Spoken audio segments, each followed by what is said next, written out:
This is module 6 of chapter 2. In this module, we have discussed about the inverse interpolation methods. In previous modules, we have discussed several interpolation methods, and all these methods are used to find the value of y for a given values of x from a table of values of x and y. But the inverse interpolation is different. In inverse interpolation, we have to determine the value of x for a given values of y from a table of values of x and y. That means we have to determine the values of independent variable for the given values of the dependent variable y. A very few number of inverse interpolation methods are available in literature.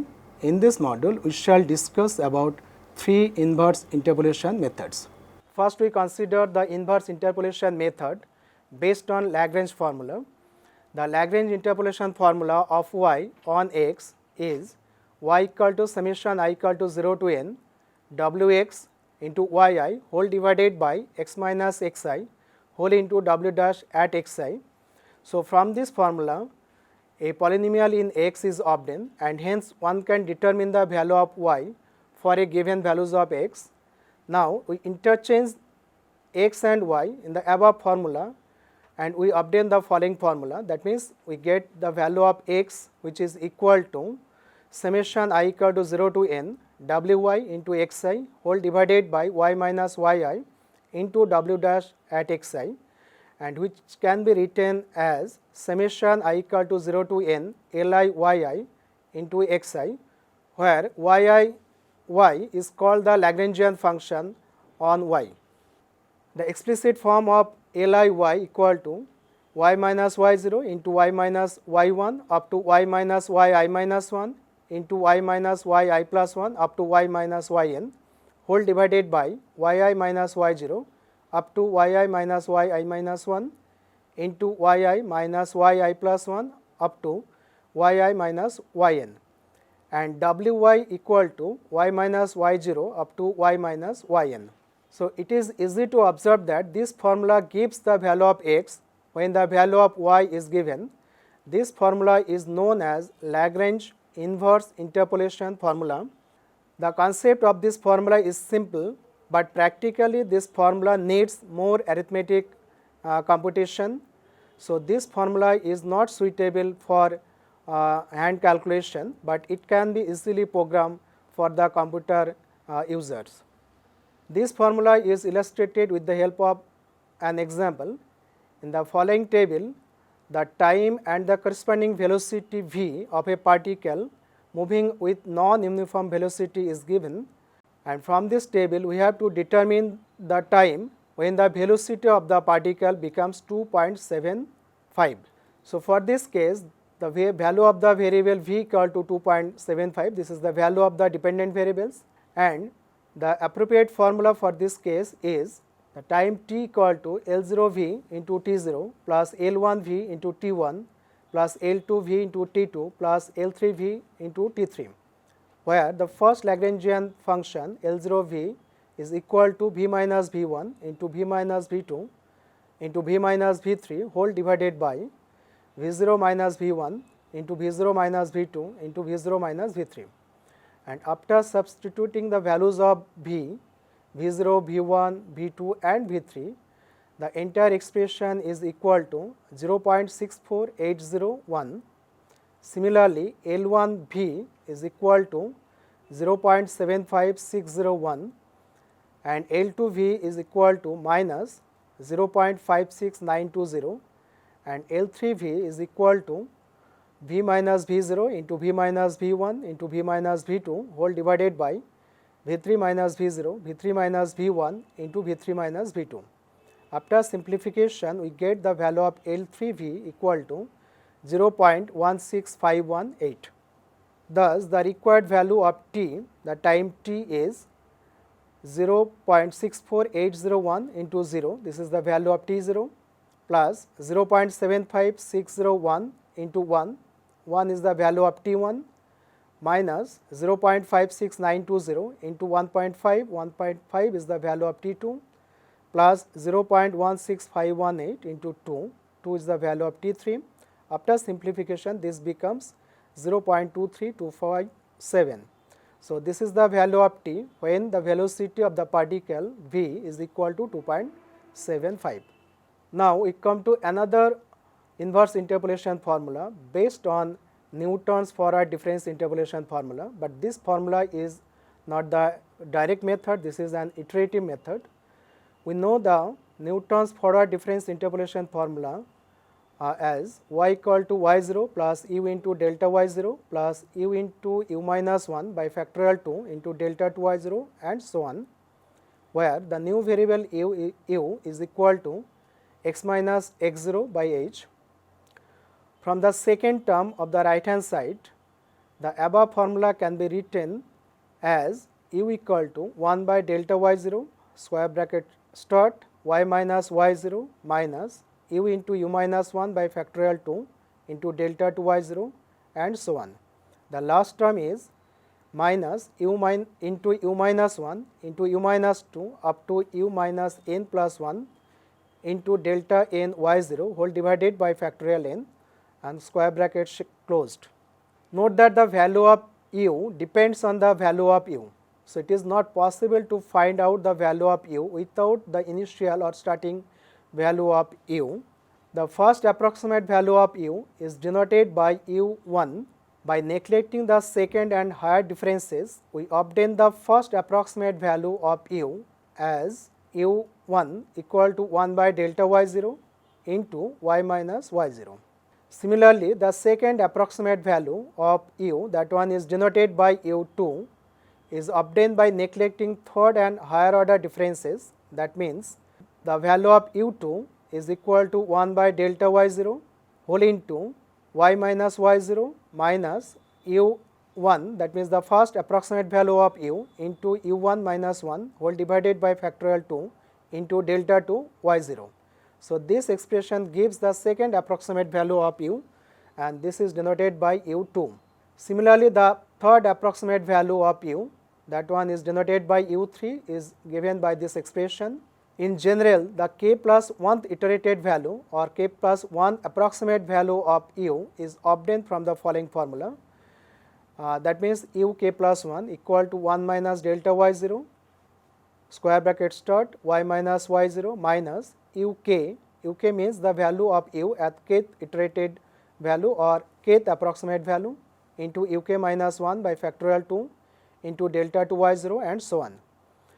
And note that all the values of k plus 1 iteration is depends on the value of u of kth iteration or the kth approximate value. And for this expression, the values of k are 0, 1, 2 and so on.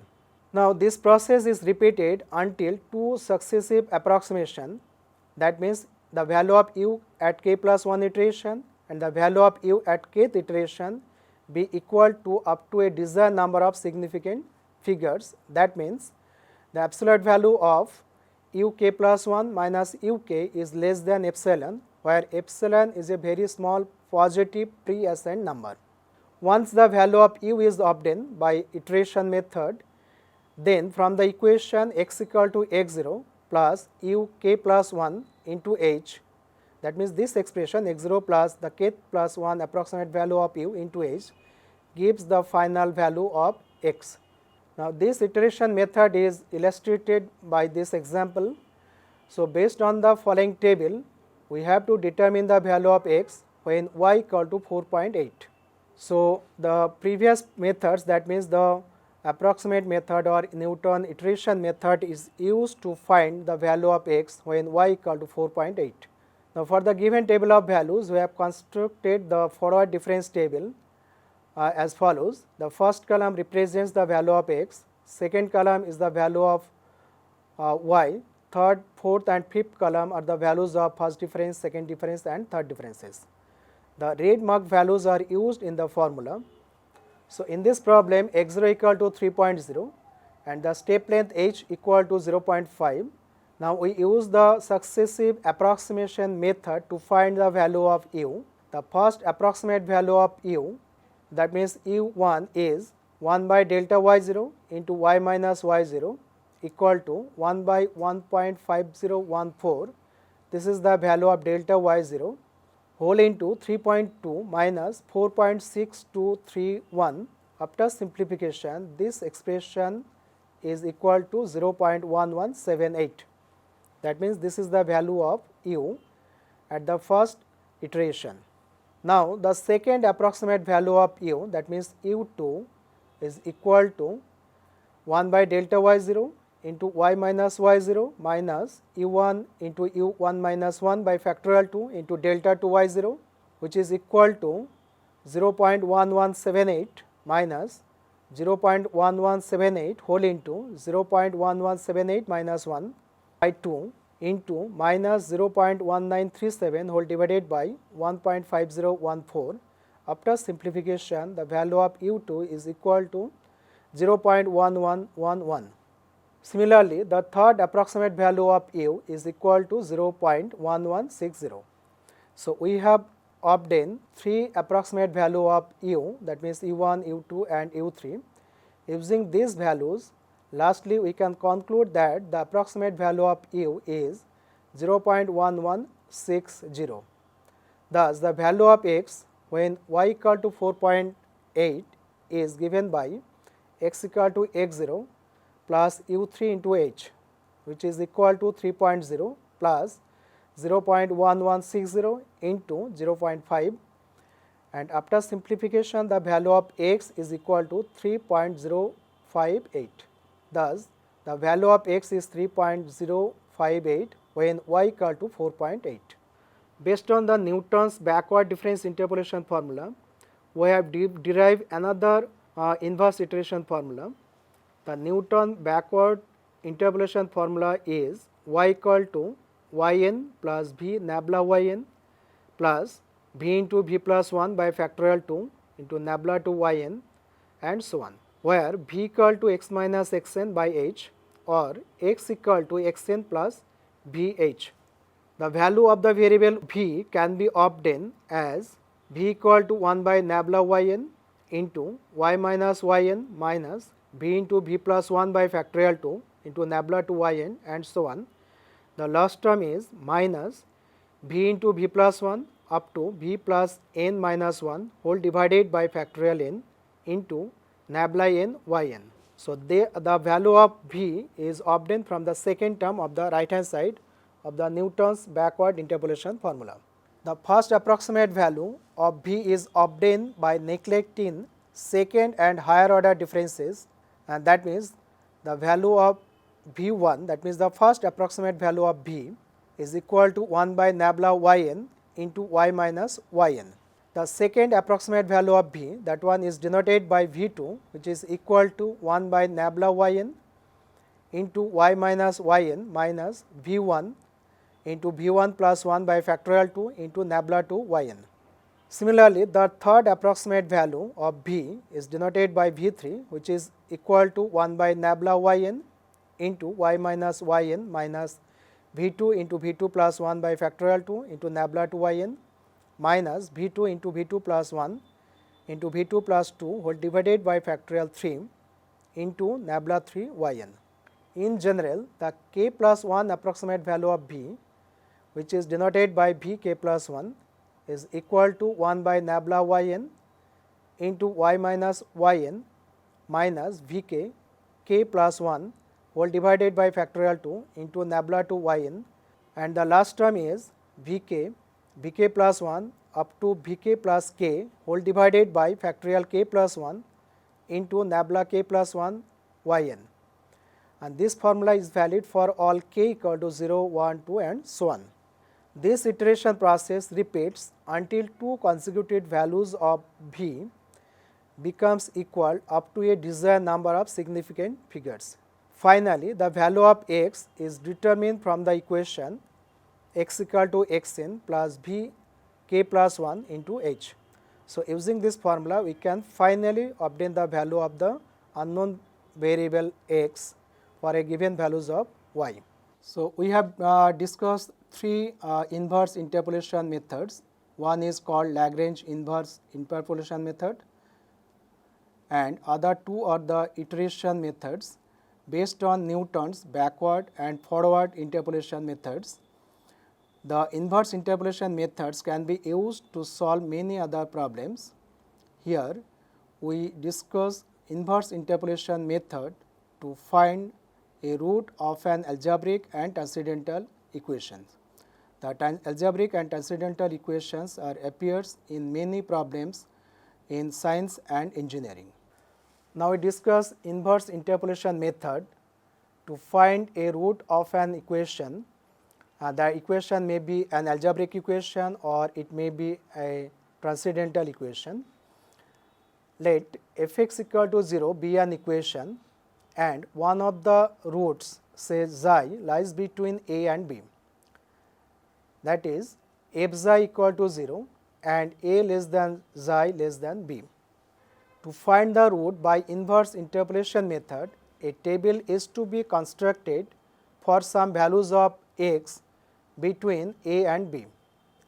The first row of the table contains the values of x and second row contains the value of y, which is equal to f(x).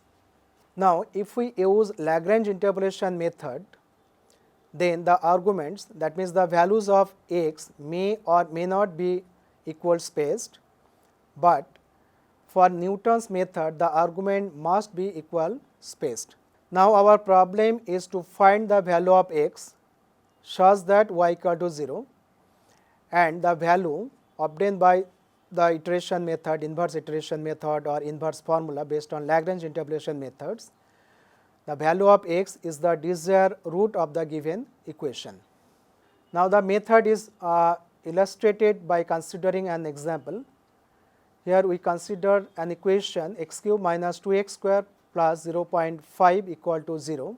Our problem is to find a root of this equation by inverse interpolation method.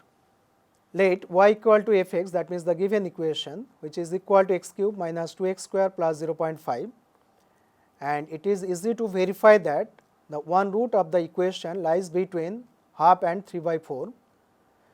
So, for inverse interpolation we have to construct a table, and for this purpose we consider 6 values of x within this interval, and the values of x are taken as 0.50, 0.55, 0.60, 0.65, 0.70 and 0.75, and then we construct the following table. X and y, first row contains the values of x and second row contains the value of y. The value of y is calculated from the expression x cube minus 2x square plus 0.5. So, for this table of values we constructed a forward difference table, or we can say this is a backward difference table. The first column of this table contains the value of x, second column contains the values of y, third, fourth and fifth column contains the values of first difference, second difference and third differences.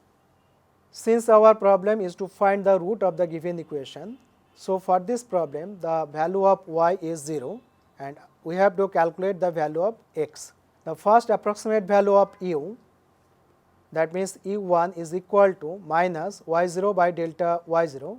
In this case y equal to 0, that so the formula for u1 is simplified as minus y0 by delta y0, and by substituting the values of y0 and delta y0, the value of u1 is finally 1.964636, and the second approximate value of u, that means u2 is equal to 1.938573. The third approximate value of u3 is equal to 1.939394. That means the third approximate value of u is taken as 1.939394, correct up to 6 decimal places. So, using these values we have the value of x as x0 plus u3 into h, which is equal to 0.50 plus 1.939394 into 0.05, because the value of h is 0.05. After simplification it is equal to 0.596970. So, this value, that means 0.596970 is the root of the given equation, correct up to 6 decimal places. Let f(x) be a function which is equal to 1 by 1 plus x square, and it is defined on the closed interval minus 3, 3. So, for this function the second degree interpolating polynomial is y equal to phi 2x equal to 1 minus 0.1 into x square. This is the second degree approximate polynomial for the function fx. And the fourth degree polynomial, interpolating polynomial, is y equal to phi 4x. Phi 4x is actually the fourth degree polynomial corresponding to the given function fx, and this is equal to 0.15577 u4 minus 1.24616 u to the power 3 plus 2.8904 u to the power 2 minus 1.59232 u plus 0.1, where u equal to x plus 3 whole divided by 1.5. The curve of y equal to fx, y equal to phi 2x and y equal to phi 4x are shown in the next slide. In this diagram, the blue line or blue curve represents the function fx. The red curve, that means the parabolic curve, represents the second degree polynomial phi 2x, and the green curve represents the fourth degree polynomial phi 4x. Note that the value of fx and phi 2x are positive, that means the upper half of the x axis, but the value of the polynomial phi 4x is negative for certain values of x. So, for this function, the fourth degree polynomial gives some negative values for some values of x. That means it is negative when x equal to 2, but the exact value is positive. So, at this point, that means when x equal to 2, the value of f is 0.2, phi to 2 equal to 0.6, that means the error between the exact value and the approximate value obtained by second degree polynomial is 0.4, but the value obtained from fourth degree polynomial, the value is minus 0.01539, the negative value, but the error is 0.195. It may be noted that the functions y equal to fx and y equal to phi 2x are positive all values of x, and it is very natural, but the value of y equal to phi 4x is negative for some values of x. Now, we shall discuss about some methods or some choices of interpolation formulas which are discussed in previous modules based on the given table of values. If the arguments are not equally spaced, then Lagrange, Newton's divided difference or Atkins iteration formula may be used. All this formula needs more computation time than Newton's forward and backward interpolation formula, but the Newton's forward and backward formulas are applicable only when the arguments are equally spaced. This is the one limitation of Newton's formula. The Newton's formula is used when the interpolating points is at the beginning of the table, whereas the Newton's backward formula is used when such point is at the end of the table. Another interpolation formulas are also derived in previous modules. These are Stirling and Bessel formula, and these are called the central difference interpolation formula, and these formulas are useful when the interpolating point is at the center of the table. It can be verified that the Stirling formula gives more accurate result or more better result when the values of x lies between minus 1 by 4 and 1 by 4. The Bessel formula gives better result near s equal to half. That means if s lies between 1 by 4 and 3 by 4. If all the terms of the formula are considered, then all the interpolating formulas gives same results, including the Bessel formula and Stirling formula. In this module, we have discussed three inverse interpolation methods. One is Lagrange interpolation method, and other two are iterative inverse interpolation methods based on Newton's forward and backward interpolation formula. The inverse interpolation method is also used to find a root of an algebraic or transcendental equations, but it is seen that this method is not suitable to find a root of an equation, but we have discussed many suitable or very good methods to find a root of an algebraic or transcendental equation in chapter 4. Also, we have discussed the choice of interpolation formula based on the given table of values.